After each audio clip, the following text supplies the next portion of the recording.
Wheel of Time Spoilers podcast.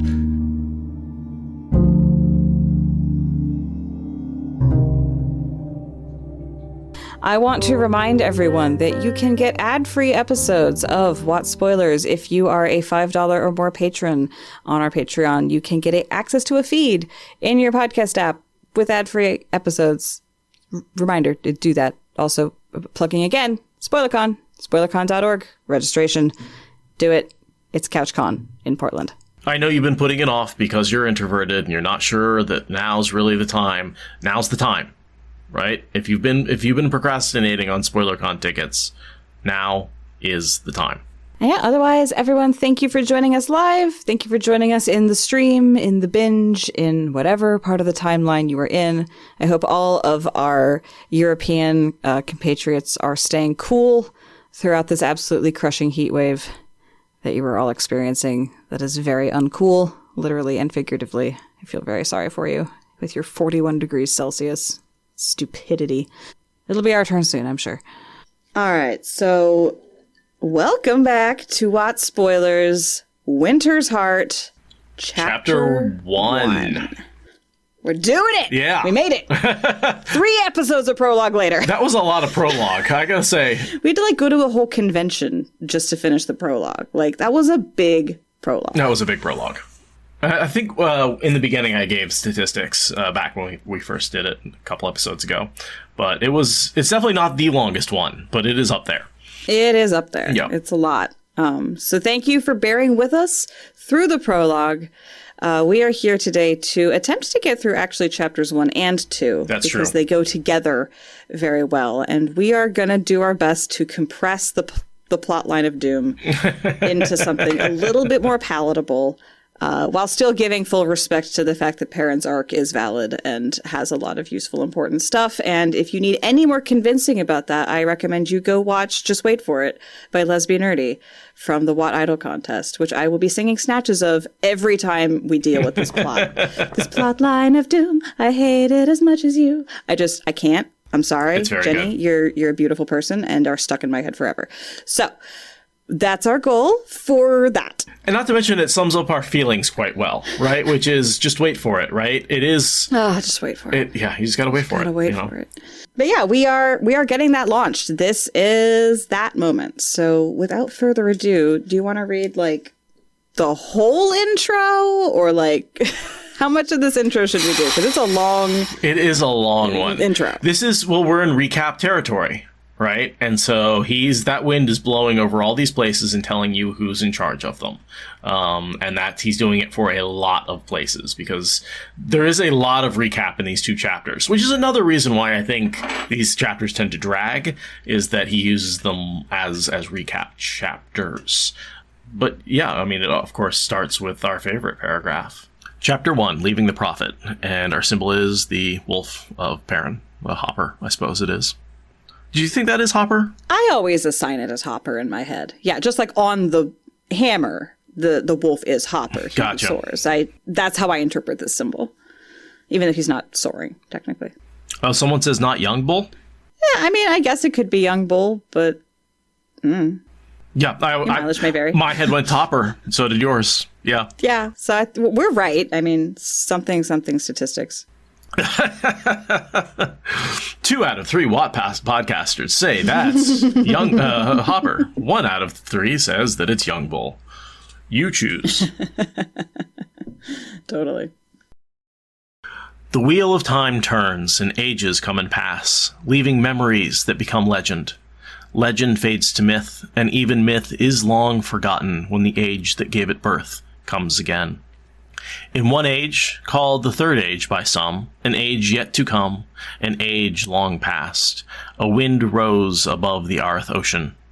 The wind was not the beginning. There are neither beginnings nor endings to the turning of the wheel of time. But it was a beginning. East the wind blew above the cold, gray-green ocean swells towards Terabon, where the ships already unloaded or waiting their turns to enter the harbor of Tanchico, tossed at anchor for miles along the low coastline. More ships, great and small, filled the huge harbor, and barges ferrying people and cargo ashore, for there was no mooring empty at any of the city's docks.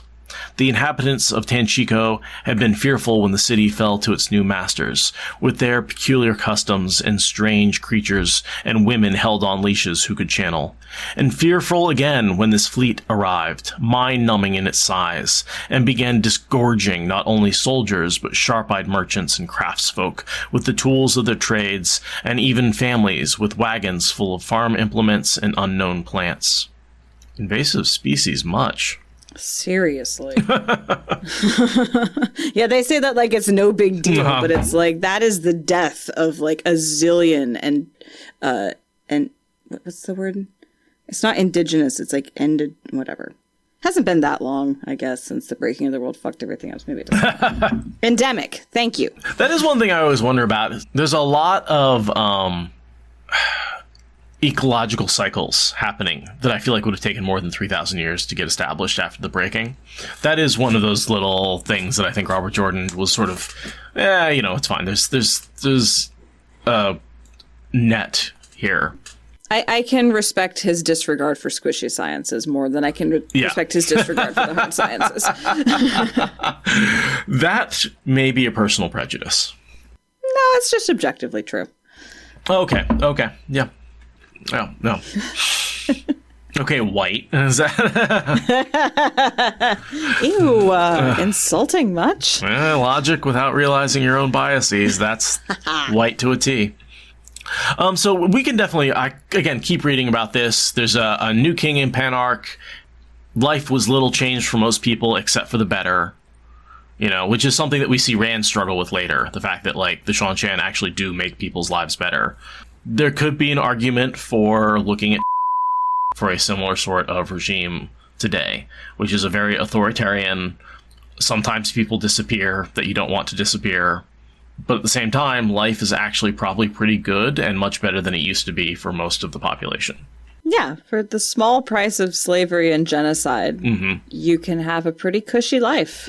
And tyranny, right? Absolute, absolute authoritarianism and lack of agency to be yourself in any real meaningful way. As long as you stay in your place and keep your head down, you can have a very nice gilded cage.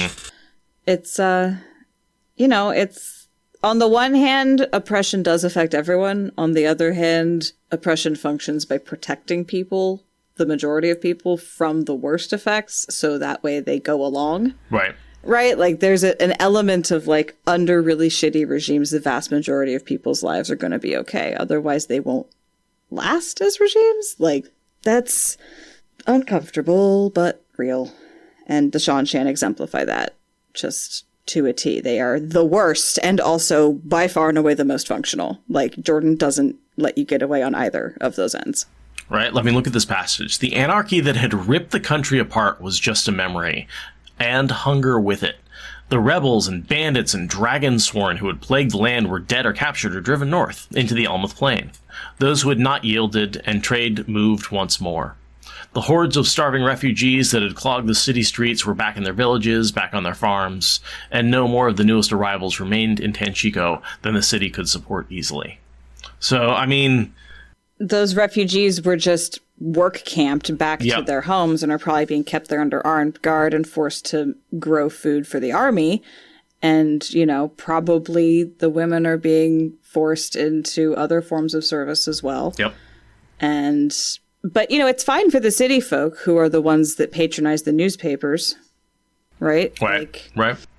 No, there's a certain amount of this is at least stable.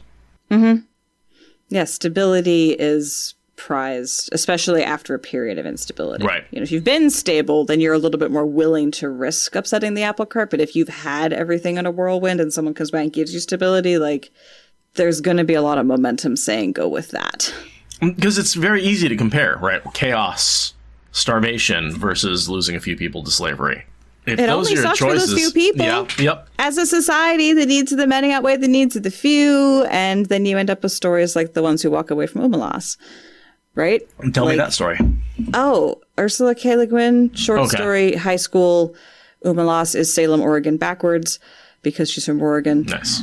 Basically, the idea is that the town has everything it needs as long as this one child is kept in abject filth and misery in a basement.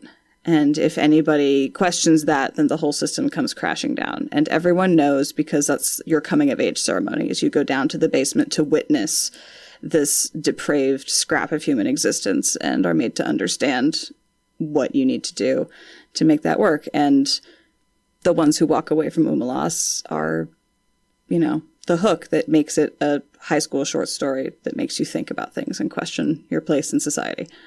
That's the TLDR. Yeah, I don't see any allegory in that book whatsoever. Yeah, none. Nah. Okay, so, you know, just the Sean Chan have just swept over a big chunk of this world. So again, a little bit of recap about what's been going on in the world. Yeah. The next East we have talks about how the Children of the Light have been completely subjected. So we get a sense of where the Sean Chan are making this land invasion really happen with the farmers and all that. And then we also sweep out to their easternmost front where they are just unopposed, kicking ass and taking white cloaks into chattel slavery. And then the wind continues even farther east, and we get beyond the Sean Chan sphere of influence as it expands, and zoom in on Abela with Perrin. Yeah, you know, one thing about the white cloaks, I would think that the Sean Chan taking over their lands and actually decimating their forces would take them out almost entirely. I think when I was reading this, I expected the White Cloaks to just vanish. I didn't expect them to play the role that they played in the last battle. I assumed they would be wiped out. Well, we see in this chapter, or maybe it's the next chapter, that Valda is, you know, weirdly being a hero for the White Cloaks in this moment. He is the reason that the White Cloaks are not completely wiped out. It's Valda bringing a bunch of people along with his Dark One's own look. So as much as he is a bastard, he's a competent bastard. Nobody ever said being a bastard made you incompetent, unfortunately. And so we then, of course, start with Perrin leaving the prophet. So the wind ends with the prophet, and then we are walking away from the meeting and sort of, again, seeing a retrospective. We don't get to see the meeting, but we get to see what Perrin thinks about the meeting. And just how crazy Maseama is, right? And this argument, I think we saw that meeting. We've seen Fail getting captured in the last book. So those have both happened, and now we're getting sort of a retrospective of them. Right. We're getting we saw Perrin's first impressions. Now we're getting his, like, debriefing after impressions as he walks away from a meeting that we did actually see off screen. We only saw the opening of. Yeah. And he's basically learning to identify the smell of fanaticism. Mm-hmm. You know, you keep saying crazy, but really this is a subspecies of insanity that is fanaticism and zealotry and religious fervor, the likes of which Randland really doesn't see very much. Dark Friends and White Cloaks are about the only other groups that really get like this about stuff. But also they are a murderous mob, so they have mob mentality. So it really is like, it's a cult. Mm-hmm. It's zealotry, and Perrin is learning to recognize the smell of that and what that means, and he identifies it in Aram and does literally fuck all about it. Mm-hmm. And we will, I think, as a community, probably stay salty about that because he sees it really early on. He's like, oh, Aram likes Maseama and is turning into a Maseama. I should not talk to him. Not do anything about that whatsoever. But yeah, he's learning a new flavor of how the human mind can break at this point. No, yeah, you're right. Because he calls it a madness, but he doesn't have a word for fanaticism. And it is a kind of madness. Yeah. Like, I mean, if you can manage to do brain scans on fanatics, which is difficult because they're fanatics, like, there are things we know about the human brain that would suggest that this is akin to a kind of madness, right? People in cults are in a kind of madness, and it's... Yeah, he's using the language he's got. And so on the way out, he's joined by, you know, the normal cast of characters, the warders for the Aes Sedai that went with him, one of his Ashaman, Niald, one of the two that accompanies him everywhere. And so they're leaving, right? Yeah, he's gathering his party. We're reminding us who they are. We get a reminder of the color swirls. Mm-hmm. Elias is there. It's a nice panning shot of them walking out of the town. It's slightly slow-mo, so the cloaks are a little more majestic than they would be in real life. I did want to gloss over those color swirls. Is that the first time we've really heard about Perrin? I know Rand's been seeing them, but is this the first time we're realizing that Perrin's seeing them back? It might be. We have seen them with Matt at this point, I believe. So I think we're assuming that Perrin's getting them, but I don't know if we actually got confirmation before now with him. But now we definitely know for sure everybody's seeing swirls of color when they think about the others. And those are basically the pattern opening up and showing them each other, right? Like, it's kind of cool. It's a quantum entanglement, like, omnipresent kind of thing that never gets explained and doesn't seem to serve any real purpose. It's just a weird thinning of the pattern frosting sparkle thing. I think Jordan, the more I've heard quotes from people, the more often I realize Jordan put stuff in there that wasn't necessarily significant, but just would have been happening. Again, that's where science kind of comes into play. Is there's a lot of side effects of how the world works, and they're not always important. They're just weird side effects, Especially when you're talking about someone like Jordan, who was like a nuclear physicist by education. Like, weird, unexplained side effects are kind of like, yeah. There's a lot of room to play there. And also, we know he'd like kind of put in non-important prophecies in there all the time, where he's like, oh yeah, she's gonna, help him die by providing him some clothes, but he was from everyone I've talked to. And again, you go to these cons and you start talking to people and people are like, no, he put that stuff in there to be unimportant. He liked putting unimportant details in the prophecies. That was kind of part of what he was trying to do to show you the world was bigger and rounder and stuff like that. So I think this might be a situation where we're coming across one of those. Yeah. Agreed. And again, one of my biggest frustrations is here, there's no jumping through portals for Maseama to get back to Rand until he finds out that Fail's kidnapped. And then he's willing to portal in pursuit of her, which, why not just portal him straight back to Rand? Once he agrees to go through a portal, just send him to Rand. It's the most ridiculous stick in the spokes nonsense twist. It's very frustrating, very weird, and very unnecessary. I feel like Perrin expresses a little bit of PTSD here about Dumai's Wells, just how bloody. Yeah, he has some flashbacks. There's definitely some flashbacks going on where he literally has to pull himself out of the moment and start responding back. He's like staring off into the distance, having. Yeah, he's not hearing people. It's because he's thinking about what it would be like to have to use essentially his army to fight Maseama's people. And he thinks about how awful that would be. And Abala would have been a butcher's yard before they were done. He would never look on the like again if he had his way. Malden is worse than what he is imagining right now. Malden is on a scale with Dumai's Wells for the sheer horrific use of the power against walls of human flesh. Like, it's... Yeah, because I feel like it disperses a little bit when you have like lightning coming down from the sky and randomly hitting people, and you're like, oh, but like when you think about what lightning actually does to people and how it kills them and how often they use it, like, it's bad.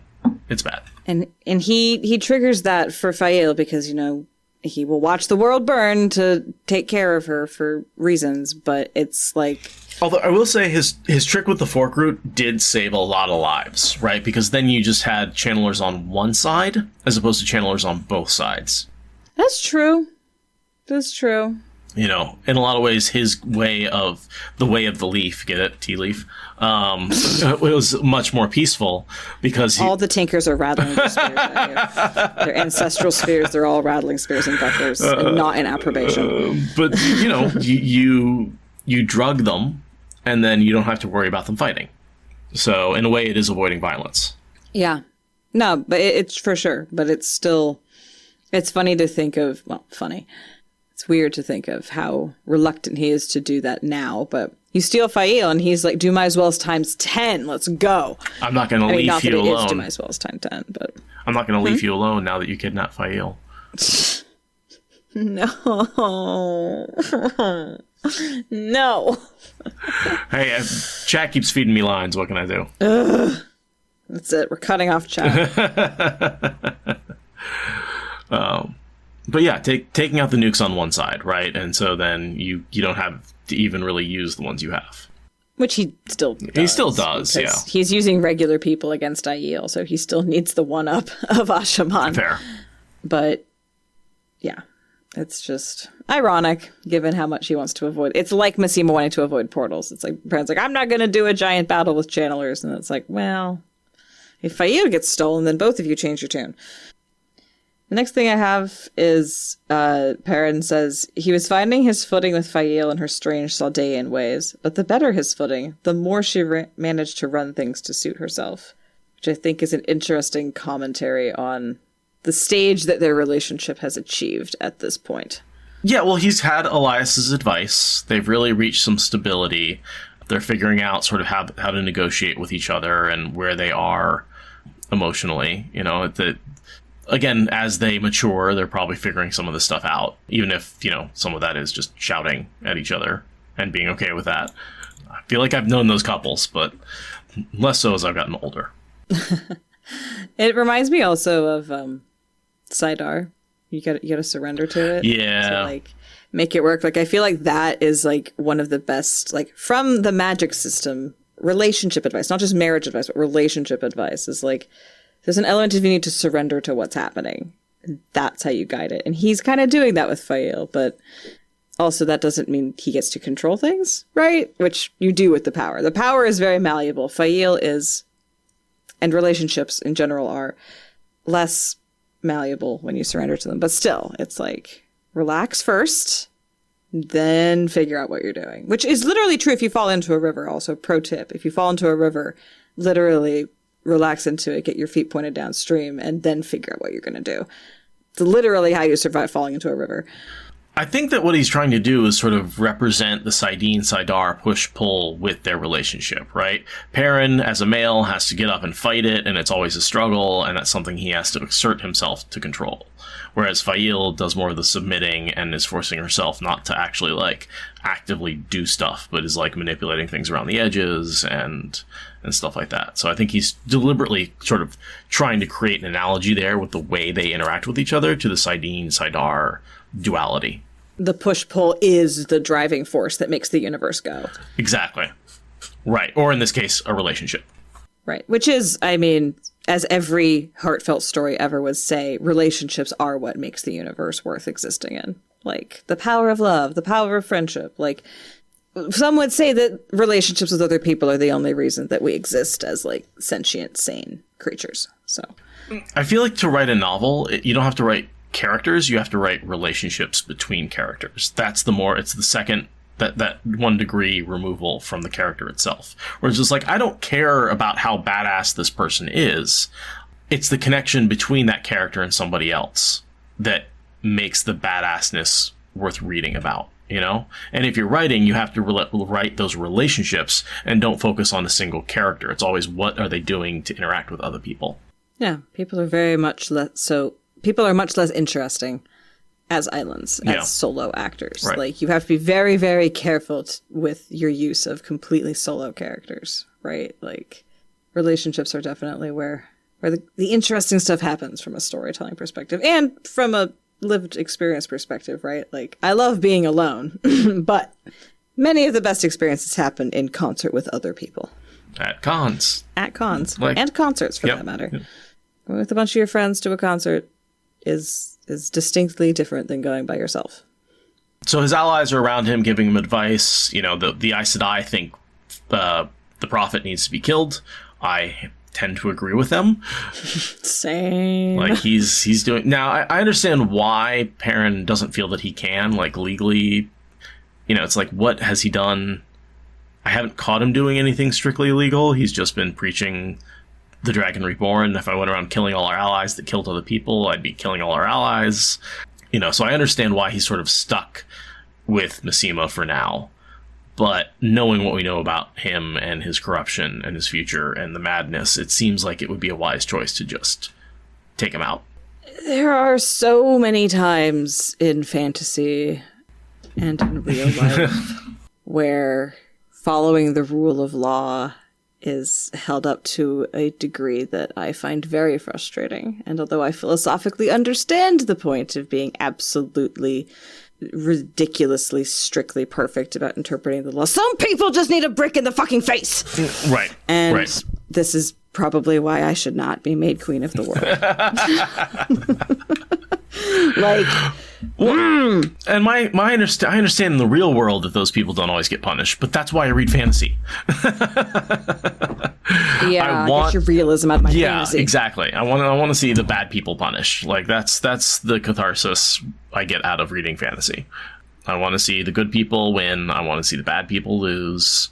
You know, I don't like it when you have a bad guy winning in the end of a book. That's not really why I'm doing it. I mean, it can happen. Like, I'm not saying it doesn't, but it was the premise that got me interested in Mistborn. Was the book starts with the bad guy won.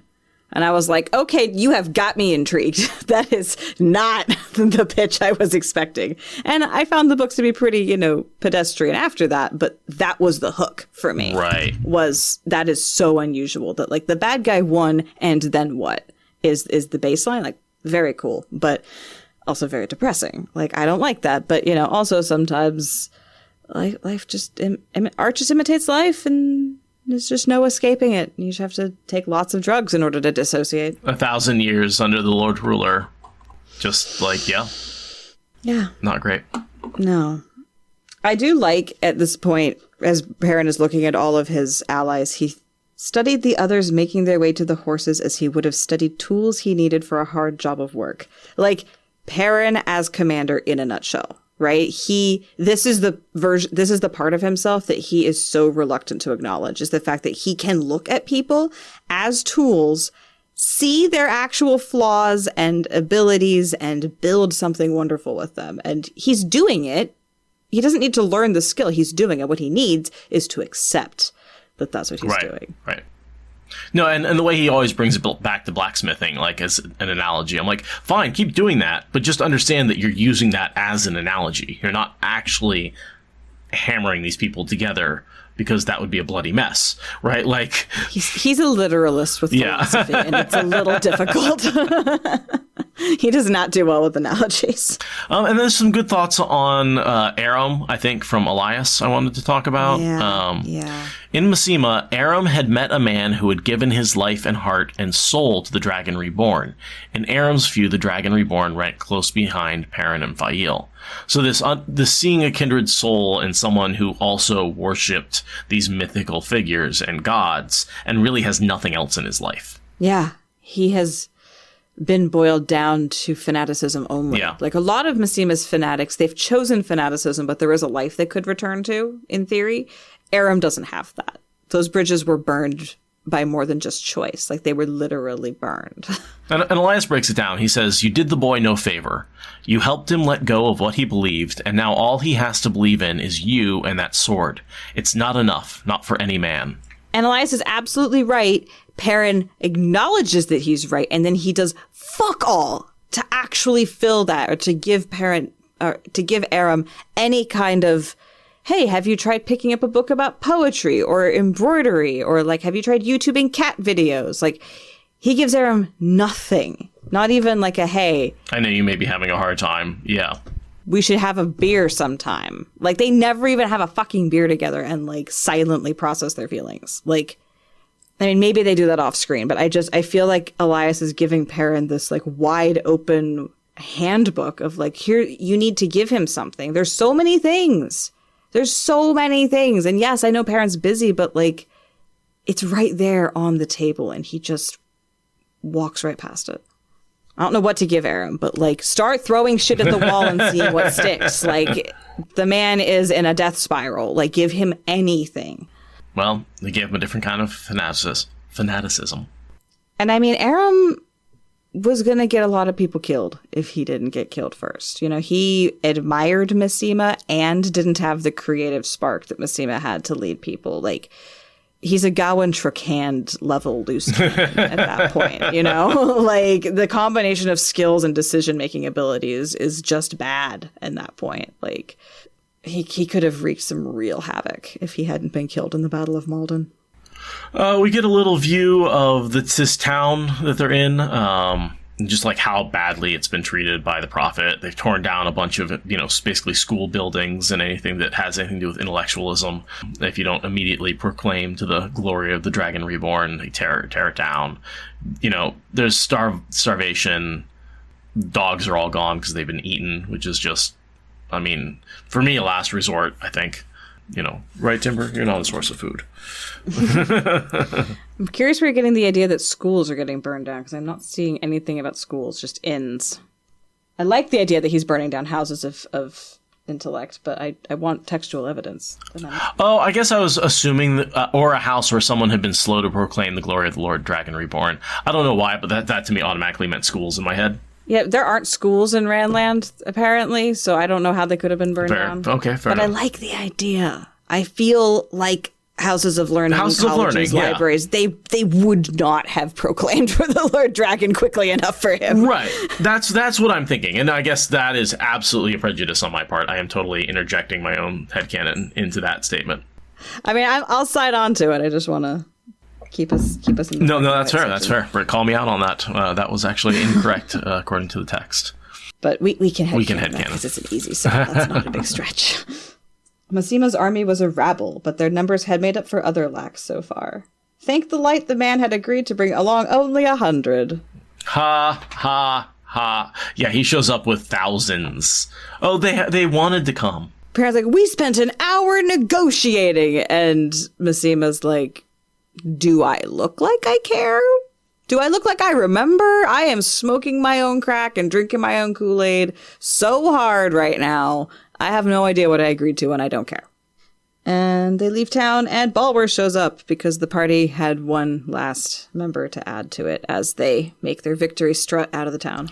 And again, a lot of recapping on these characters. Here's all the characters are. Let's introduce them one by one as Perrin walks by them. Yep, it's a walk-in recap. And we get a good news update and timeline sync from Balwer, because that's who Balwer is.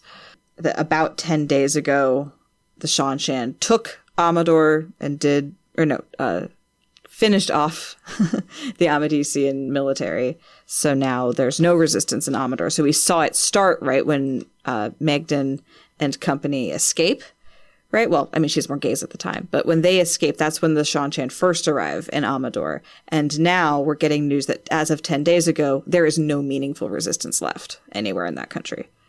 So that's just background. Yep, and they took King Aelron, right? Did we ever see him again? I don't think we do. I think he just vanishes into the Shanshan prisoner masses.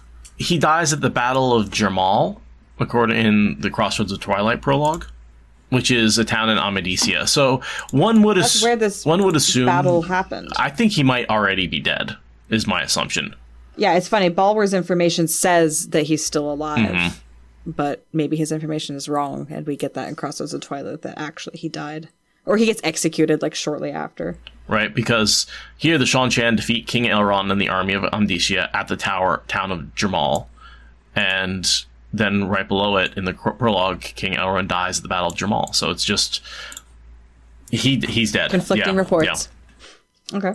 And because, of the weird overlapping timelines, those two are basically taking place at the same time.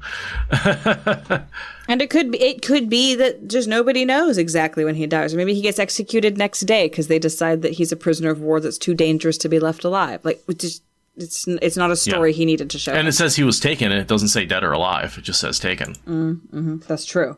That is true. Right.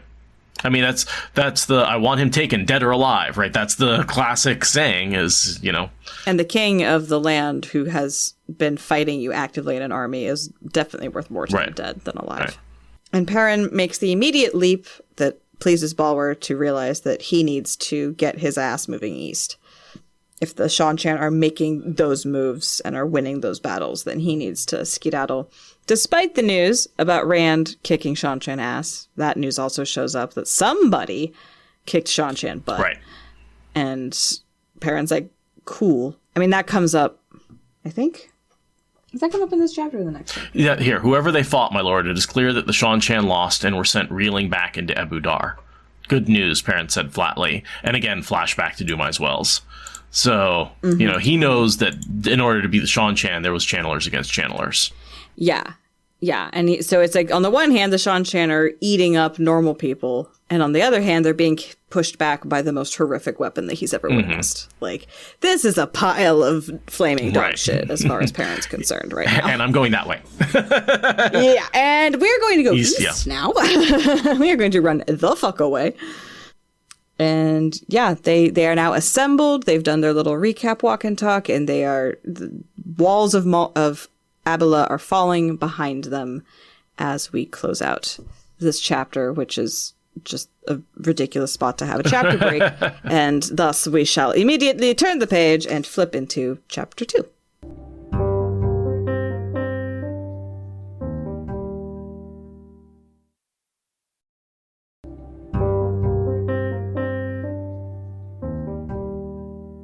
I'll read us in, and I'll just read straight through to the introduction. And we can also say it's chapter 2 has the symbol of the snake in the wheel. There's even less to talk about the there fate. than with the wolf. Like, shit happens.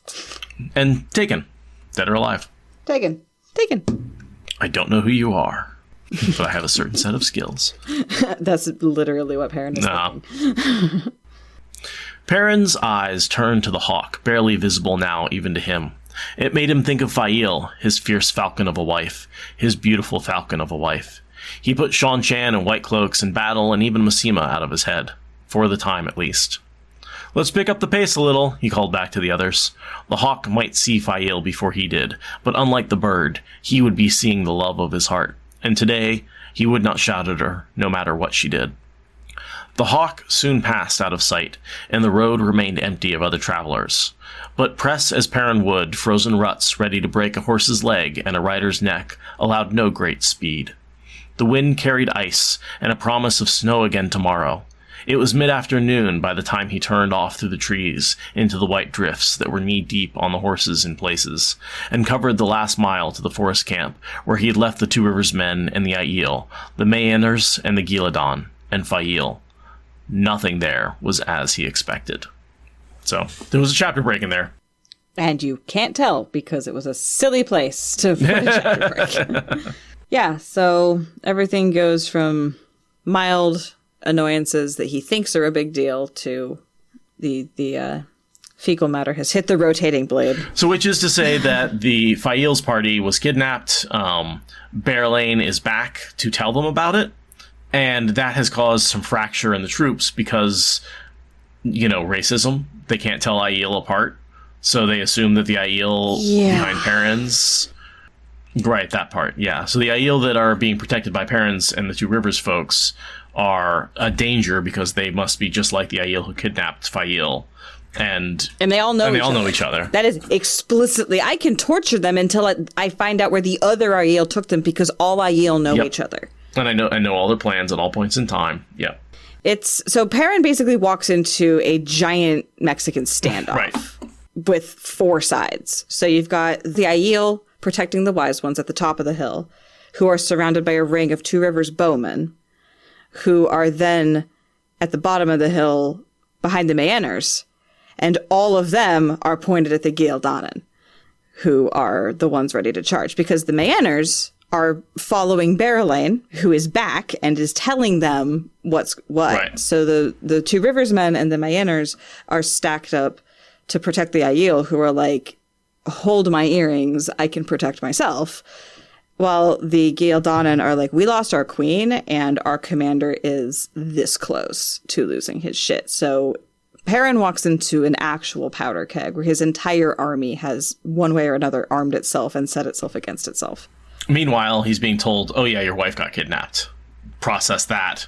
And then the reason that this is all fucked is because Fail's not here to calm it down. Because, if Fail was here, then this would be true. Oh, yeah, totally. Fail and Berlane together could absolutely control this. But the fact that only Berlane is there as an authority figure is a problem. And then Perrin shows up and gets completely disabled by news of Fail being taken. And it's another big character recap. We're reminded of who the Aes Sedai are and who the captains are and what their costumes look like. And it's just recap on their appearances. So we hear about the efforts to, go scout. They sent a squad of Lancers to scout and to go look for any evidence of anyone else who might have escaped or any rescue or where they, bodies, I assume. Because there were people who were killed, and I assume those bodies are just being left. Right. They haven't found the crime scene yet. All they have is Berlane saying it happened over there. So the scouts are out figuring out where over there is and doing their forensics. And you've got the common sense of we can't just charge into battle because we don't know what we're facing with the Aiel, which is wise because there are a lot of Shido. Way more than they think. Every time they estimate how many people they're facing, they are underestimated by quite a bit until they get to Malden. Yeah. Like, they never have a good estimate. And so that's Elias. Blunder around with Aiel and you're asking to die. Maybe take a lot of men with you to a bad end. Dying does no good if it leaves your wife a prisoner. And that's partially why we're in for one of the longest storylines in the series. You can't just rush into it. Yeah, you've just got to wait for it. Yep. You just gotta wait for it. I do need to ask your permission for a few bars of that for the intro. For every time we do this, we just need a little snippet. A little bit of lore building here. Perrin verifies he could not talk with Elias as they did with the wolves, which I always thought was very interesting to me. Like, why can't you talk mind to mind with other wolf brothers, right? If they have the wolf in them. Yeah, if I was the DM of this game, I would say that is a dumb rule and would change it for house rules. Because that would be pretty cool if Elias and Perrin could, like, mind talk. It would help with a lot of the advice. Like, Perrin could be standing there, like, sniffing Fael, and Elias could be like, dude, now, right? That'd be really awkward and weird, and the physical comedy potential would be way too high. Well, it's like every romantic comedy where the guy's like, listen, you go woo the girl and I'll feed you lines in an earpiece. Pygmalion. Yeah. Yes. Every plot line ever that's riffed off of Pygmalion. We could, oh my god, Wolf Brother Pygmalion. Recording in progress. All right, so welcome back to What Spoiler. Yes, someone write this script. We see just how much this is affecting Perrin. Fine cracks seem to be spidering through him. If they returned with the wrong news, he would shatter. Right, so he's like very delicate. He's very like barely holding himself together. If they find Fael's body, he's screwed. Right, he'll be out of commission like until the last battle. Basically, if they find Fael's body, he will not function until the literal fate of the world is in his face on the line. He'd be out for the count. He'd be done with the rest of the series. In the wolf dream at the end, he does run into Elias, as I recall, and also Boundless. And he does talk with Elias like a wolf because Elias shows up in the dream as a wolf. Right, so it's in the... Elias in Tel Iran Riyadh is not a man, is a wolf. And he does send one thought to Perrin. But that's last battle times. And also in a dream. He does talk to Gnome in the dream, like a proper dream. Boundless. Yeah, Boundless. But that's only in the dream. And that's when Perrin's in the dream too. When he talks with Elias, he's in the dream in the flesh, not dreaming. So like, yeah. But it's a dumb mechanic. I think Wolf Brothers should be able to be psychic. Right. If they're partially in the worlds of dreams and that's how they talk to wolves, why can't they talk to each other? It seems... Yeah, that's silly. Of all the things to power down, like why? Yeah. Why this? I'm going to headcanon that Elias has a barrier up. And that's what's preventing him from communicating with Elias. That Elias, because of his non-trust of people and the way he's been pursued, he's not... And, like, he doesn't really like the world of dreams as much. He stays out of it. Mm-hmm. Yeah, I can headcanon that Elias, with his rudimentary knowledge of warder stuff, was able to just kind of figure out how to not. And that's good enough. And, yeah, Perrin has no one else to practice with, so... And the warders go off, too. Which is a whole, like, again, recap of the power dynamic between the wise ones and the Aes Sedai. The whole, like, the wise ones are the ones who gave permission, regardless of who suggested it. And what I really think is interesting here in this whole sequence is that the second that Perrin gets this news, everyone catalyzes around how do we support our leader? Like, what resources can we throw at this thing? Because if we lose this leader, we are all fucked. Right? Like, every one of the heads of the different factions is like, we have to keep him sane and functional. Like, what do we got to do? And it's, on the one hand, it's a little bit like, ugh, this man gets to be the center of everything. But on the other hand, it's like, this is the lodestar of a leader that he is. That, like, the wise ones and the Aes Sedai, who are leadership manipulators, are like, we cannot lose this man. And look at what he does. He comes into a tense moment where everyone's ready to fight each other. He gets all up in Arganda's face and is like, no, sit the fuck down. I am going to take care of this. Do not worry yourself. Do not come at my people. We will find your queen when we find my wife, Perrin said. His voice as cold and hard as the edge of his axe. She had to be alive. Suppose you tell me what this is all about. You draw up ready to charge, it looks like, and facing my people at that. He had other responsibilities, too. Acknowledging that was bitter as gall. Nothing else counted alongside Fael. Nothing. But the 2 Rivers men were his people. You know, and he comes at him, and he's like, no. Alessandra swore fealty to me. Arganda, you swore fealty to her, and that makes me your lord. Flex. Yeah. I say I'll find her when I find Fael. You question no one, touch no one unless I say. What you will do is take your men back to your camp now and be ready to ride when I give the order. If you're not ready when I call, you will be left behind. And that defuses the situation. Yeah, Arganda backs down. He recognizes the relative ranks and statuses that they have, and he responds to the status quo accordingly. I also can only imagine it doesn't hurt to have Perrin, who's gigantic and angry. And yellow eyes. and you know he's a base. You know he's a base. Oh, yeah, absolutely. Yeah, and there's no doubt that I'd be like, oh, okay, I'll be, everyone in a 10-foot radius is just peeing just a little bit. From the sheer intensity of Perrin's like, you swore, I am your fucking lord. Do what I fucking say. It's actually fun to picture, yeah. Perrin did not have a hard time delivering that line, given his physique. And he asked the wolves for help, and they're like, life moves on. They're very They're like, mourn and meet her in the wolf dream. It is what it is. Yeah, that kind of sucks. Yeah, and Perrin's like, okay, not the emotional support I was looking for from man's best friend. Thank you.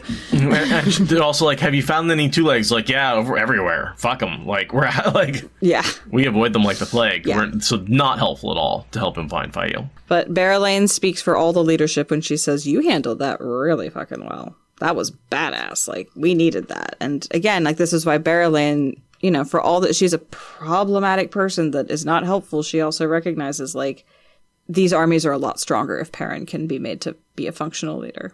I also think him reacting here helps her become more effective while Fael's gone, because I think she's starting to flirt, and he goes, you know, give it over. My wife has been taken. I have no patience for your childish games. And I think the word childish there is really what affects her and really makes her go like, oh, yeah, maybe I need to... It's the thing that Fael always wants Perrin to act like Barrelane is a child, right? That's always what she wants. To stop yelling at him like she's a woman, dismiss her and treat her like she's a child. And as Lil Jen points out, that was also like Ruark's insult to her was like, you're a child, and she respects and obeys Ruark, right? So there's a certain amount of like, that's not what she wants to be perceived as. And perhaps that does moderate her tone for the rest of the time that Fael's gone. Because she is much more of just an effective assistant to him while she's gone. She, like, cuts out the flirting. A bit. There's an interaction later where she's like, look, we can call it a pause on this flirty thing. And he's like, what game? And she's like, fine. I'm going to do this rumor thing and fuck with you even more because she's... Oh, that's right. Because he, like, slept in her tent that one night. Right, and like she could have diffused it if he had said, yes, I acknowledge that we're playing a game and we're putting it on pause. But when he says, I refuse to acknowledge the game, she gets petty and says, well, then I'm gonna make it so that we can't put the game on pause. And it's really shitty of her and big marks against her. But at this point, yeah, I think that it does. The fact that he calls her childish helps her realize like there are bigger things going on. And she's adaptable. She's able to bring her hobby of flirting with Perrin along to a more elevated place. But Perrin needs a person to manage the camp for him. He's not good at it, and Fael was the one doing it anyway. He's not going to step into those shoes under these circumstances very effectively. He needs someone who can do that. And it's nice that she steps up, even if she does do it at a very steep price. And this is Min's foretelling of both the Falcon and the Hawk on his shoulders. Mm-hmm. Yeah, because he would be much better off if he just worked with each woman in her own right instead of trying to make it like an either-or thing. And it's, again, polyamory would have helped so much in this situation. Just take some ecstasy, hang out with a therapist, punch some pillows, like, work it out. I love your frustration. Anyway. There's just so much potential for a dynamic duo, kind of like a dynamo thing with the three of them, like with Barrelane orbiting on the outside and Perrin and Fael being the binary star in the middle. Like, they could get so much done. God. Well, and I think it would be really cool if you had Rand, the most responsible with 3 wives, then Perrin, the second most responsible with 2 wives, then Matt, then the least responsible with 1 wife. I like it. That fits. That really, really fits. And, like, I mean, Fael and Berylane end up totally being friends. Like, there's super sister wife potential to stay within the problematic tropes of what's in the world. Like, the sister wife potential's right there. It's right there. But how else would she end up with the prettiest man in the world if you got to pair the prettiest man and the prettiest woman off, right? No. So you got to make sure that she splinters off and gets with Galad. No. And Galad can just go be his neurodivergent asexual self with 1 arm doing something completely different. Like, that's fine. Oh man, I think it would be so much better if he was completely asexual, being as pretty as he is, and everybody wants to get with him, and he'd just be like, no, I'm good. I like to polish my sword myself. Also, I mean that literally. Why are you all giggling? Exactly.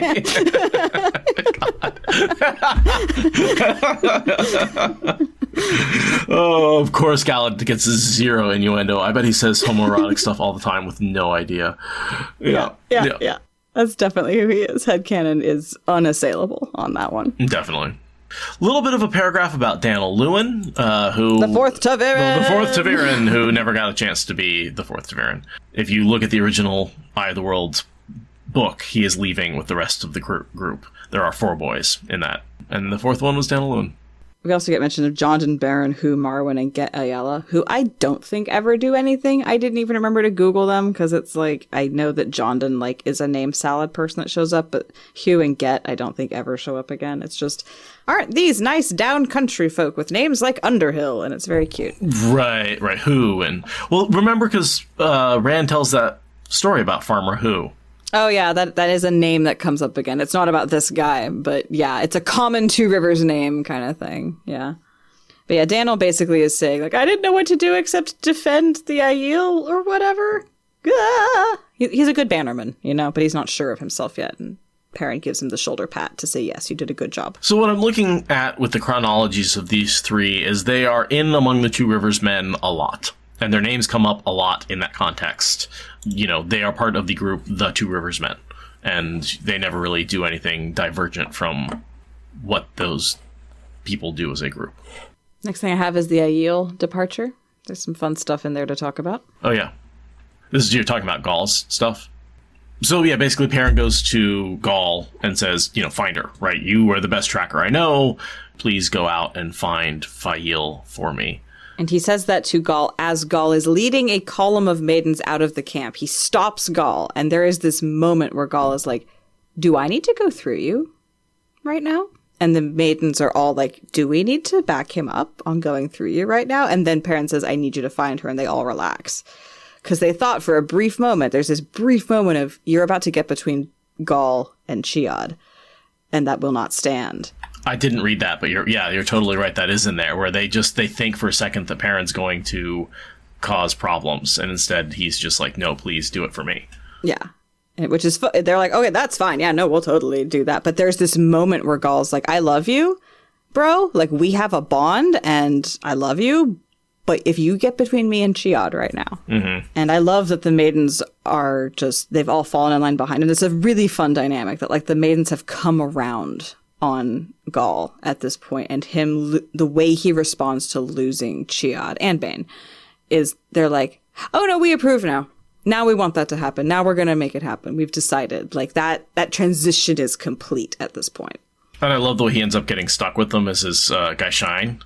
He's just like, oh no. And the maidens absolutely make that a living hell for him, right? On the one hand, like, oh, they're on Team Gaul now. That's cool. They're going to support him. And it's like, yeah, it's like heel support. Own way. Yeah. They're going to support him getting his ass handed to him by these women. Remember the game Maiden's Kiss. That's all I'm going to say. It's not exactly a fun game. When you have trolls as your wingmen. Yeah, it's cute. But yeah, they take off to go find them. They let Gaul lead. There's this whole thing that Perrin just doesn't get, but it's just maiden stuff. So then Perrin decides he needs to go pester the wise ones because he is a smart person. I will say before he gets there, he does have a conversation with Grady about sending them out to travel and find who kidnapped her. I didn't really get Perrin's why he decided not to send them out. Because he does. He changes. He's like, no, I don't think I'm going to do that. But there's a second there where he's like, why not send somebody to go with them to do the tracking and let them use the gateways? Yeah, I don't know. It's like Jordan really wanted Perrin to get bogged down in a plot line of doom and just refused to take any of the easy options. I was like, no, I need them to drag out because my timeline synchronization is fucked. Because it does seem like a very viable option. It's not so much that he doesn't have to do it. It's just like, there's no real rationales why he decides. He's like, that is a good idea. Anyway. I know. Yeah, it's like, what? Okay, why just moving on past that? Is there a reason? It's strange. It is strange. He does attempt to use the Ashaman to scout later. I guess it's just that he wants to wait until he's sure of where they're going. But yeah, it feels a little like, okay, you're not actually the best strategist of all the people. Not a good maybe he's distracted. You're a good leader, but you're not a good strategist. Yeah, that's why he depends on the people like Fail around him. Right, which is why he's disabled when he loses her. So he gets to the Wise One's tents. He thinks about slitting it open, but then somebody's coming out. I think that's just a coincidence. I don't think they're coming out to let him in. Or maybe they're coming out to say something to him. Yeah, they probably wanted to... Yeah, do they actually want to talk to him about anything? I think they just want to send him away. I think they actually heard him coming. I think they heard him coming and sent somebody out to just make sure he didn't, barge his way in. Yeah.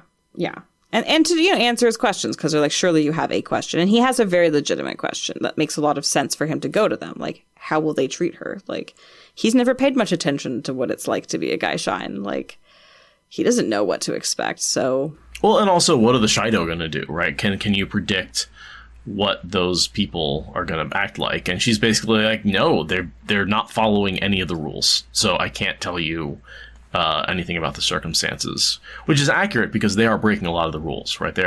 Women are getting raped. Like, it is not a good place to be Guy Shine. They're getting physically abused in a way that wouldn't be acceptable. They're getting assaulted. They're not being let go after a year and a day. They're giving none of the human rights that Guy Shine are normally afforded. And it's astute for them to say that if they've abandoned clan and sept to this degree, then there's nothing that they won't do. Like, yep. And let's talk about what is actually going on here. They've crossed the line from cultural servant to slave. And the Shido have started to enslave people using this, cultural sort of workaround thing. But when you make it permanent, it doesn't end in a year and a day, and you treat people without human rights, that's what slavery is. And when there's no protection for you under the law, there's no physical safety, there's no entitlement to food and medicine, basic human rights. Like, the system of Guy Shine is very weird and gets into some pretty tricky territory, but this is not tricky. Mm-hmm. This is fucked. This is a very simple, I hate to get into the weeds of actual real world slavery, but Roman slavery, you could sell yourself into and buy yourself out of, right? It was not hereditary, it was not race-based, and you had legal protections under the law. You could be a powerful person who was still a slave. It was very complicated. American South slavery was just pure exploitation, right? It's both slavery in the sense that that's a word that gets applied, but the Shido have gone from, this is a complicated system with worked out roots, and lots of people have engaged with it intellectually over the generations, and we have a system, and they have transitioned into might makes right as their entire system of rules. And that is, generally a bad guy move. Generally people that do that are the bad guy in the equation. And let's just say this isn't just Shido, right? There's a fair amount of brotherless in this group. Those who are from other clans. And I think that she categorizes the different Aiel, right? Many of it refused to accept the truths the Karakarn revealed. Some were taken by the bleakness and threw down their spears, yet they may have taken them up again, right? Others simply left to live as they believe we are meant to. Which I think means they join the Tinkers. Yeah. I'm pretty sure that's what that means. Or they go to somewhere that has a similarly pacifistic attitude and just beg for acceptance. But yeah, I think it does mean returning to the Tuathan. And then she tells him, hey, if you can't control your thoughts, drink until you cannot think. Which I am going to go ahead and say, do not give the large, physically powerful man a shit ton of alcohol while he's emotionally distraught. Like, that's the way to get some shit broken. Mm-hmm. I feel like you want to dose him with something a little less violence-inducing. Like, do we have some, like, poppies right. or anything? But I think she just basically pass out, right? If you can't sleep, go drink until you pass out. But I just, angry drunks are scary, and he is a physically powerful person. But yeah, it's, you can't do anything right now. Like, turn your brain off. Literally hit yourself on the head with a hammer, effectively. God, yeah, the brotherless are real. They make up a huge percentage of the Shido Spears. It's like almost half of their fighting force, I think, is brotherless. It's like the ability of the Shido to do what they do would have been severely different if the brotherless had not been a part of it. They are individually just one or two people at a time, but collectively they make the Shido the locust fuckheads that they are. Because they're coming from 12 other camps, right? Shido might be the biggest clan, but there are, I should say, 11 other camps, 11 other clans where you can have people deciding to throw down their spears. It's basically all the other outcasts from all the other clans that decided that they couldn't handle the truth, And as we see from going through the gateway, a lot of the clan chiefs that went through, what was it, like 2/3 don't survive, can't handle the truth. Like, it's a tough truth for these people. And I'm amazed that as many people stayed as they did, to be perfectly honest. Right. Rand really threw them into a horrible meat grinder psychologically by revealing that and saying 2/3 of you are probably going to break in one way or another under this. And that's, it's a lot. And I mean, I totally imagine that some people were struck by the bleakness and then decided that they needed to go join the brotherless. Like, I could totally see that being a thing. Like, there's a lot of ways for your mind to break with that. And as Sama Nasai in chat is asking, like, was it even a full year between the attack on Cairo when the first guy shine and when Perrin disperses them? Like, this is the rate at which this is happening culturally is too fast, right? Like, this is not like how the Aiel are going to settle out. This is a moment of turbulence and turmoil, and all of this shit is happening in the course of months, and most of them don't have fast travel. So news travels really slowly, and their ability to change where they are physically changes really slowly. Like, I feel for a lot of the Shido because they make these, and the brotherless, because, like, they just don't have a lot of time to collect information and make a choice. They have to just go and then deal with where that lands them. And then Samael scatters them all over the whole continent. Nothing like a secret Forsaken in the mix to just really screw up your prospects. But this is the one camp because she took all the channelers with her. So they have all the channelers of the entire Shido. So they have all the channelers. So this is sort of the power base of the Shido that's left. I like the little detail that they replaced the wheels with sleds, and they're basically like skating them over the ground. Yeah, they've lashed the wheels to the sides of the carts and made sleds and are pulling them that way. I also noticed that detail in a new way because of trying to think about it as a podcast. Like, oh, I have a new picture in my head now. We get some information about Basil Gill, who we all love as one of the greatest innkeepers, has taken up the job of Shambayan, running Fail's household and Perrin's. So, it's interesting that Perrin's whole, like, royal house was brought to him by Queen Morghese. Yeah, he really just kind of got this, like, starter culture of, like, an Andoran noble house from the disgraced queen. Yeah.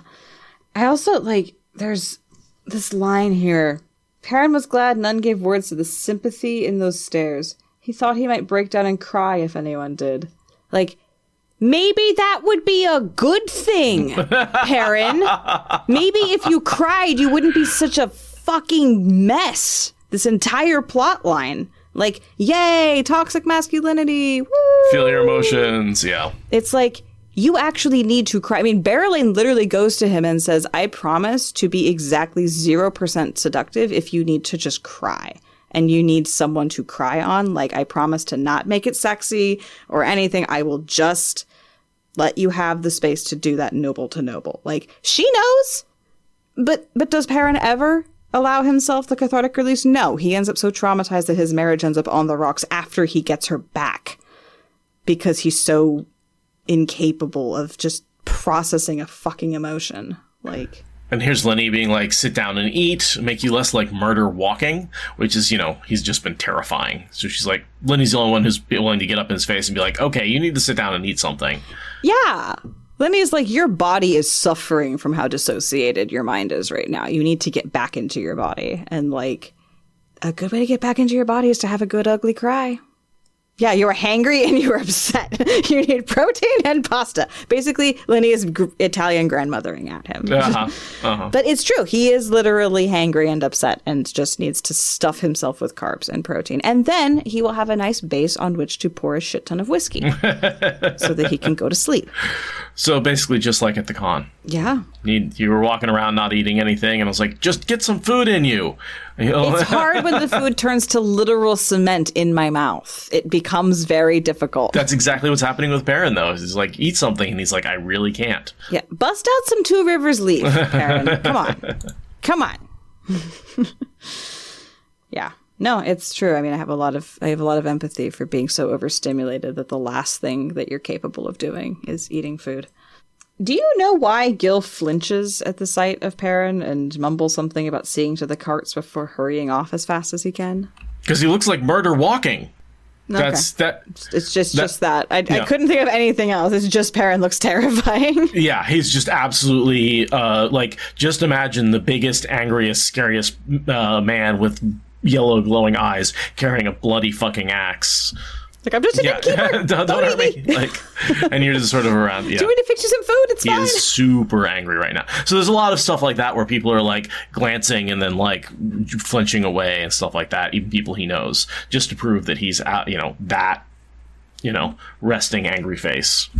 He went from like moderately tired to like a hollow-eyed, high beam death glare. So that's my best guess on as to why people are flinching away, and there's a lot of that in this chapter. Yeah. Okay. I just was like, did I miss something? But no, it's just the sheer intensity of how Perrin appears. Yeah, it's not like he has some secret plan that got ruined by Perrin returning. Yeah, I just was like, yeah. Gil, what does Gil have to be upset about? He's not part of the rumor mill. Like, this is, anyway. Then Perrin finally realizes that there are, in fact, other people in the world, aside from Fail, who have lives and are affected by things, and may have, in fact, been kidnapped alongside his wife. He finally gets the memo that she's not the only one that was kidnapped. One-track mind on that, Perrin. Yeah. Which reminds us again, as exposition, from an exposition standpoint, this reminds us, that a bunch of people are in the party got split in a meaningful way. A lot of our characters are actually over there. It's not just Fail. We've also got Megden and Alejandra and a bunch of Cha-Fael. Yeah. The queens, basically, though, all got kidnapped. Yeah. It's a trifecta of queens, even though only one of them is really a queen. But you've got a former queen and a to-be queen, as well as a current queen, so... Yeah. And so then Perrin doesn't know what else to do, so he walks out to the edge of camp to see if he can get hypothermia with Talonfor. Yeah. I mean, they're staring out at the place, the direction they would come from if they would return, right? So the idea is you send out these scouts. The scouts, you hope find some evidence either of bodies or are able to, give you some news. So the idea is you can be there on the front line when they return and be like, what did you find, right? The second they come into town. So they find out the news as soon as possible. Yeah, they go because they're both very canine obsessed with their ladies and will just literally get as physically close as they can to the news. It does not matter how quickly news moves. They will be physically close to the edge. And they will just sit there and stare until they literally are half frozen to death. Maseama fails to show up as per his agreement. He was supposed to show up tonight with 100 men, and he does not. The assumption would be that he's gathering many, many more men, because he does show up with thousands the next time we see him in Chapter 5. And by gathering, we mean happening to say things to the air that happen to turn into people happening to choose to show up. I suppose. Sheer coincidence. No, I'm sure he had nothing to do with it. So... yeah, don't really know what his game is there, other than to maybe overwhelm Perrin with his sheer numbers. Maybe that's why he didn't want to take the gateway. Maybe that was his whole reason for saying, I don't want to take the gateway, because it wouldn't have given him time to gather his followers. But once he gathers them, he's willing to take the gateway, because it wasn't really a thing about avoiding gateways. It was just a thing about not leaving his people behind. That's a really good point, that's why he's willing to change his mind. He's like, well, now I have my army. We can hop through whatever gateway. It's fine. But I need to ideologically hold this line in the sand because I have a game to play with you. Yeah, that makes sense. Because, yeah, I mean, it's obvious that Maseama is reluctant to meet Rand. And he really doesn't actually want to come face to face with him. So if he has to, if he can't drag his feet enough to avoid it entirely, he will at least have several thousand rabid weasels at his back. Well, also, don't forget, he's meeting with Rand in his dreams. So maybe there's something has been told to him, like, that's not the real Rand, drag your feet, I need you to be in the right place at the right time. Like, who knows what, the Forsaken in his head are telling him that he believes is the dragon. And wouldn't it be weird for the dragon to be like, hey, I need to see you? And you'd be like, well, dude, we've been talking, like, every day in my head. Like, why do you need me to show up? Right. This is all a ruse to misguide my enemies. You have to go along with it in this way, but not this way. Yeah, you said a couple of basic compulsion ways like Varen did, and he can navigate all of the nonsense reasoning in the middle, because he's a fanatic. He can do that anyway. No, that makes total sense. Yeah, no, I agree.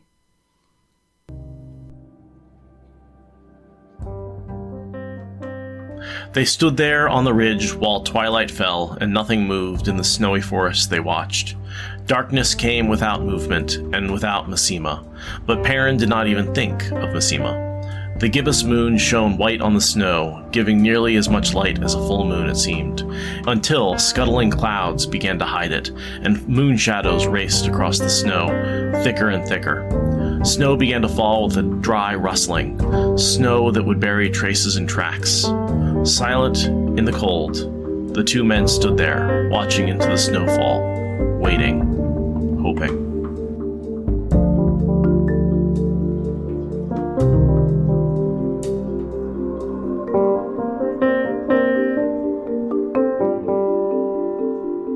And so begins the plotline of doom. We hate it as much as you.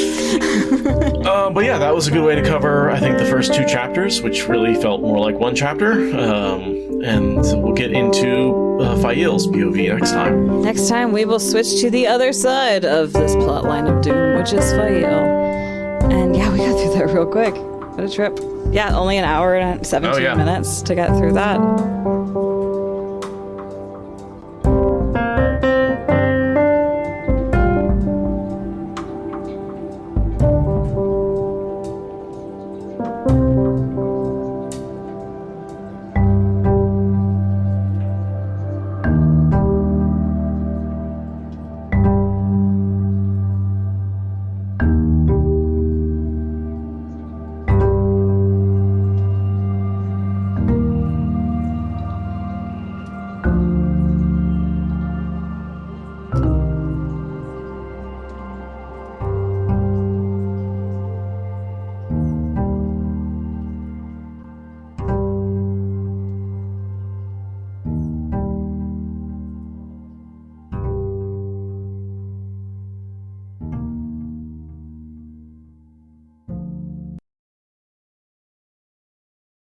I was just thinking, we sort of jumped right into these chapters. We didn't really, because we talked all about the WotCon last time.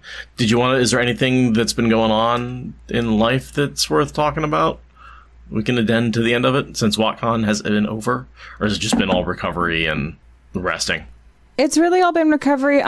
Making the vest for WotCon really got me feeling a type of way about my sewing room again. And I'm getting back in there. My internet was really spotty today, so I actually got into my sewing room and was unpacking stuff and repacking boxes of notions and sorting some fabric, and just I'm really feeling that creative spark. I'm feeling allergic to my computer and my office, and sewing is such a good way to counter that. And it was really fun at WotCon. I was wearing a vest that I made myself as well as a shirt that I made myself. That's awesome. Many years ago. And it's just man, it's so cool. I have a funny shaped body. I like scrounging stuff and upcycling stuff. It's just fun. So yeah, that's kind of what's going on with me, is I'm still on the cooking train, and that's going well. And now sewing is getting in there. My hands are getting busy and tactical, and it's fun. What about you? I've seen you jump into Twitter more as well. I did decide to get more into Twitter. Yeah. making an attempt to really join that community a little bit. A lot of the people that go to the con and stuff also hang out on Twitter. It's not a perfect overlap by any means, but I've been thinking a lot about how like I get a lot of my perspective from the world from social media, but I don't put a lot out onto it. I used to put a lot out onto it, and then I decided that was dumb.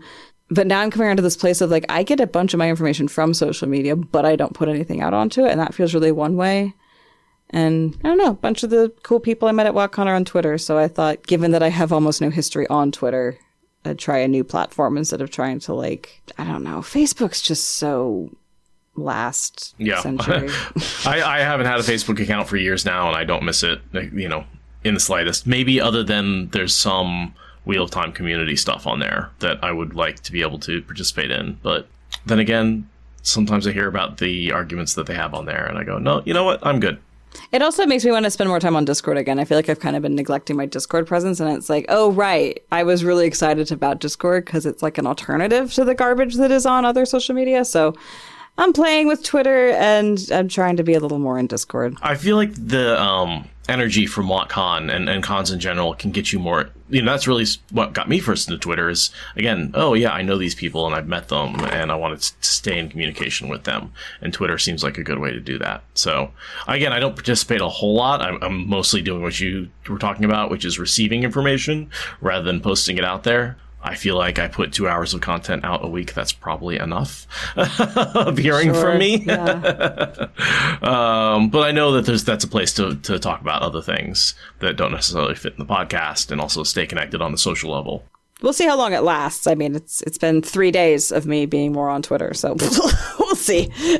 Yeah, and for me, it's, you know, I got back from the con, spent a couple of days recuperating, went back to work, had 3 days of, you know, working my 12-hour shifts, and then I had a weekend where I was sort of, you know, recuperating a little bit, went out once or twice to, you know, hang out with Never and her family, but, you know, mostly just social obligations and recuperating and work. I'm slowly starting to find a balance again with work, right? Like I'm slowly starting to figure out like, how to keep my social life going. And while, you know, for a while it was just work and sleep was really all I felt like I had the energy to do, even on my days off. And so I'm sort of getting back to the place where work isn't quite as intense mentally as it has been. And I'm able to, you know, go out and have fun every once in a while, or at least be social with the people I feel like I owe my socialization time to. It's not a perfect balance, I'll say that. I'm, you know, and I'm certainly have left a few things behind, and, you know, the dishes have piled up a few times, and laundry's piled up a few times, and I'm still trying to balance all that out. But yeah, not having kids is a big part of it. I don't know how I could do any of this if I had a child. I think I would absolutely explode my head. And having someone who supports me, you know, and helps me out a lot is also super important. Teamwork. Don't think I could do this without Never. That's for damn sure. And yeah, other than that, it's just been sort of nice to be home again. You know, again, that sort of like, I got a little socialed out. I talked to a lot of people for a long time, and it drained my battery. And so just been trying to get some of that back. Yeah, there's a lot of very low effort entertainment. God, just leave me alone, and I'm just gonna watch some dumb YouTube. Like, I don't. We've been binging Umbrella Academy, so I've been, because Never had apparently, she'd seen season 1 and told me she'd seen season 2, but once you get past episode 2, she's like, nope, haven't seen this. So we're getting back through it, and season 3 came out. I haven't seen season 3 yet, but it is right on the cusp of too dumb to be entertaining for me. Like, yeah, it's right on the cusp. It keeps me coming back, but like, barely. There's a lot of humor and a lot of good acting. It's mostly the performances. Yeah. I don't like the writing, but the actors themselves are very entertaining. And like when they have, like you were talking earlier, like the relationships between them and watching the relationships evolve, like the chemistry the actors have. Quite good. I'm willing to keep coming back to see that, even though I don't understand the world or the writing or like anything that's happening. I'm like, whatever, Klaus and anyone, right. I'm fine. It's fine. Speaking of cult leaders, seriously, I think I enjoy it. I'm a sucker for a time travel, alternate timeline, movie. I want to see how they try and resolve that kind of stuff. That's just, like I said, I always I'm recommending Lycaena's trilogy because it's a time traveling, weird person timeline doesn't always make sense. You don't know who's who, but I like that kind of thing. Yeah, I go back and forth on time travel stuff. I tend to fall back onto the Janeway, just like, nope. Timelines, nope. Like, I feel her on that. But it is a good trope. Speaking of book recommendations, you know how you and every other fucking person has told me to read Night Circus? Yeah. My grandma gave me a standing ovation review of it the other day and was like, have you read Night Circus? This is really good. I'm like, you too? Yeah, well, it's not, it's not a long book. But like, it's not a hard read. It's come at me from so many angles now. I got to get around to it. And it's, it's one of those ones that I wouldn't say there's a ton of plot. There is plot, but it's not like the point. The point is the language and the relationships and I don't know. I need to go. I don't want to give a bad review of it because it's been a while since I've actually read it. And you gave a very good review of it like many episodes ago. I've heard lots of good things about it. I'm still bouncing off of fiction. Like, I managed to read After the Revolution by Robert Evans, but it's more like a near post-apocalyptic like vision of the future. It barely felt like fiction. Also, I'm in love with his podcast, so like whatever. And I'm reading The Hobbit to Brandon right now. I hurt my voice doing Gollum voices. It was so much fun. It's so much fun. Oh my God. We got to Riddles in the Dark and I was like, oh my God, buckle up. This is the chapter. This is the chapter. This is the chapter. The whole book is about the whole trilogy. That there's no chapter more important in all of literature than Riddles in the Dark. Was he kept pulling out his phone the whole time? He's not that kind of listener, fortunately. But I have so many audiobooks of fiction that I know I should listen to, and I will say Gideon the Ninth and Harrow the Ninth from the Locked Tomb trilogy, something like that. Audiobooked both of those on the plane ride home and in the week since.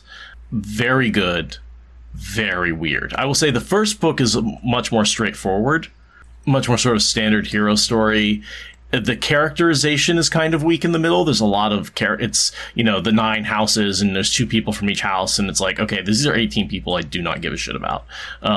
So there's a little bit of weakness there, but I love the main character story. I loved how it ended. The second book, Harrow the Ninth, is like if you took the first book and pointed a funhouse horror mirror at it. It's like super horrific. It also retells the events of the first story, but it's from an unreliable narrator, so different things happen, like blatantly different things happen. And there's a reason for that at the end of the book that I don't want to spoil for you, but like there is this like reading the second book very much felt like, whoa, this is not what I was expecting after reading the first book at all. Also quite pretty, but in a different way. And it's much more like if I wanted to like literally watch a horror movie, I would pick up the second book. The whole like confusion, anxiety, gore, like it gets real sort of weird there in the end. Because you go into it having read the first book thinking you know kind of where you're going in this world, and it's like, no, you really don't. You really don't. So both of the books are quite good for different reasons. I would say the biggest flaw of that author is making me care about anybody except the main characters.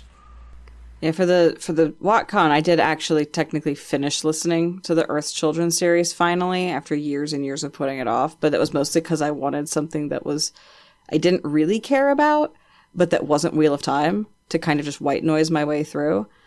How was the ending? She figures out that sex makes babies. Oh. And she convinces the other intellectual elite that she's right about it. How does she do that? By accidentally dosing herself way too hard on psychedelics and thus having like a shamanic journey experience that convinces all the other shamans that she really did talk to God. It's how their system works, right? And it's all about plant assistance to talk to the gods. And she accidentally doses herself so high that she has like a truly transformative near-death experience. And they all recognize the signs of like, oh no, that's some real shit. But I mean, that doesn't grab me. No, and the only reason I finished it was because I started reading it so many years ago, and I needed white noise that wasn't Wheel of Time just for the airplane ride. And I love all of the natural science in that series. Like, fuck me. And so here's a fun thing from WatCon. So after closing ceremonies, a bunch of people stayed for the day, right? And there's this place called the Book Loft in German Village in Columbus, Ohio, that's apparently very, very cool. And so a bunch of people organized a field trip to go there. And I was one of the people that piled into a car and went down there. And it was kind of like Powell's in Portland, except that all the aisles were like 3 inches wide. Oof. Yeah, my shoulders wouldn't have fit in that. No, several people bounced right the fuck back out of the building. Like, nope. Claustrophobia says nope. But it was like several very old houses or like apartments that were next to each other had like some of the walls broken apart, and like every single surface had been coated with books. So there was like what looked like old tiny like bathrooms that had just been turned into like book nooks. And so like every time you turned around, it was a new little cranny of books. And it was very confusing and weird. But while I was there, I impulse purchased The Prophet by Khalil Gibran because I need physical copies and I forgot that I already had one. But I also picked up a book called Kindred, and I'm not talking about the book by Octavia Butler about a time-traveling Black woman. It's a book that summarizes all of Neanderthal research as of 2020. And it's a whole book about like the art and spirituality and medicine and culture of Neanderthals, bringing together all the research up through 2020. And I bring that up because, you know, that's one of the really fun things about the Clan of the Cave Bear Earth Children series is how the author is like describing Neolithic existence, both for humans and for Neanderthals. And there's a lot wrong with what she wrote, but it's a really, really good basis to spark your interest so that you might, say, impulsively purchase this other book later that summarizes all the information. And I started reading it and told Brandon about it, and he immediately was like, "Ooh, I want you to read that to me." So now we are reading that together. That's fun because, you know, the Clan of the Cave Bear series has a lot wrong with it, but if it sparks an interest in reading like some highfalutin pop science about the modern research, then like it did its work. It made me think and ask questions. So we'll allow it. But yeah, the Book Loft in Columbus, Ohio, if you don't have claustrophobia, it's a very cool bookstore to go clambering through and finding impulse books in. Yeah, I imagine it would be a very good found book library type thing where you're not like going and looking for a specific book, but you just want to go and like browse. Yes. It's too chaotic to possibly navigate in an organized fashion. They had a map, but like, no, nobody was following that map. But like we showed up, it was like, I think 3 cars of WalkCon people like piled up. And then the staff had to go out to the door and be like, "Sorry, the store is full. You need to wait until more people," because like so many of us piled in there. And then we all piled into the coffee shop next door, and it was very fun. Oh, overwhelming with people. That's the one thing we are pretty good at. Yeah. Oh, it was so overwhelming. We stimulated the economy so hard it was crying and begging for mercy. The number of people in the hotels are like, "So what are you guys here for?" Oh my God. I was in the hotel late on one night and I ran into, so this guy says, "Hey, she could probably tell you anything you wanted to know." And I turn around and it's this dad and daughter duo. Like she couldn't have been more than 15. And at first I thought they were people who were like there for the con, because dude knew about Wheel of Time and was talking to me about Wheel of Time and how like him and his daughter are reading it right now and like all this stuff, and it's great. But it turns out that they were just passing through and had some travel snafu and had to find a hotel in the middle of the night. And that's why they were there. But like they're totally Wheel of Time fans. Oh, okay. And like we're recognizing all of our stuff and they're just in the lobby like, what is happening? And it's like, you're not here for the con. You're here because your travel plans fucked up and this wasn't where you were planning on being and you just happened to roll in and... What? That's the pattern right there. It was the coolest run-in with people that I had at the whole con in a way, because they weren't there for the con and yet they could have been. They absolutely could have been. That's cool. And it was very cute, like a dad and daughter duo being like, "Oh yeah, we're reading Wheel of Time together." And she was obviously very embarrassed that he was talking to this random cosplayer in the hallway. Like, it was delightful. I had typical teenage stuff. I was very proud to be at that part. I used to be her, you know, like that was, I spent a lot of time in her shoes. It was fun to be in a different part of that equation. WalkCon. So many good memories. That was so much fun. I'm finally done being exhausted by it, but oh my God, so much fun. That's the thing, is you don't remember the exhaustion really. You just remember the fun times. Totally worth it again. I mean, I totally would do it again, knowing how exhausted I'd be. And like, I definitely also really want to bring Brandon. Like, the whole plane ticket thing not getting to bring him, like, I get it, but like, it would have been more fun if I could have, like... Oh, sure. And he would have had a great time because he gets along with everyone and is a nerd. So same with Never. I never would have loved it. She would have had a great time. Never would have been best friends with literally everybody. She's my ambassador. I put her out there, and she's absolutely like the person who breaks the ice and stuff like that. So, well, next year we're gonna make it happen. We're gonna bring our social shields. Emotional support partners. Yeah, pretty much. Yes, I'm a podcaster. This is my emotional support human. Look, he's got little tags and everything. And lots of breaks. Lots of water, because you should stay hydrated at a con. Yeah. I was doing a lot of peeing, actually. It's a nice moment away. Like, nope, I'm just gonna go take 5 minutes. It's kind of like it was cigarette break, but with less extra particles. Also, like, pro tip, if you want to go hang out with a chiller crowd, go hang out with the smokers. Oh my God, yeah. Like, I'm not a smoker, but I love hanging out in the smoker circle. It's a very different vibe. It is. It's smaller, it's more intimate, it's more mellow. Like, there's something to be said for going and hanging out with the smokers, even if you have no interest in tobacco. Which is not always my favorite, that there is, like, you have to go stand around and smoke to get that vibe. It's not my favorite thing about that, but it is a thing. There is a certain amount of casualness that happens out there by the smoker's bench. And it's outside, so the soundscape is a lot less clamorous than being indoors, and it's usually less people. But it's fun. Sometimes it's easy for me to just stay in one spot and let the event swirl around me. I do that at parties a lot or at concerts. Like, I don't get up and move around. I just stay in one spot and let people come to me. But there can be some real validity to getting a scene change and, like, seeing if, like, there's people hanging out in the pool, or, like, people who are, like, in the con suite, or out in the smokers thing, or, like, wandering around in the lobby taking weird selfies with the art. Like, it's worth getting up and walking around and seeing what other scenes might exist, even if you're having a great time at the one couch. Like, another reason to drink a lot of water, right? Like, you gotta, getting up and peeing and going to, like, by the time you get back, it might be a different group. You might encounter another group along the way. Like, yeah, and that's the funnest part. You just get up and walk, and pretty soon you're snagged in a whole different conversation. You've met 7 new people, and it's just beautiful chaos. So get up and move and hydrate.